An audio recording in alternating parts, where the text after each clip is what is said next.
হরে রাম। ফুল ছুঁয়েছে, লতায় পাতায় বন্দী হয়েছিল।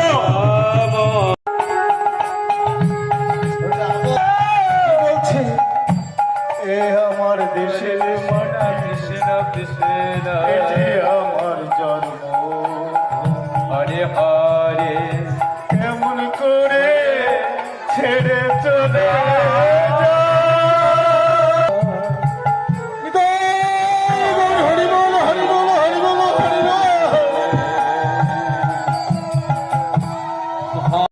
ভেবে নিয়েছ আজকে পূজাগণ নয়, তোমাদের রাজ পোশাক রাজ অলঙ্কার খুলে পরিত্যাগ করে যেতে হবে। যাও, তোমাদের রাজ পোশাক রাজ অলঙ্কার খুলে নিয়ে হরে কৃষ্ণ হরে কৃষ্ণ রাধে রাধে।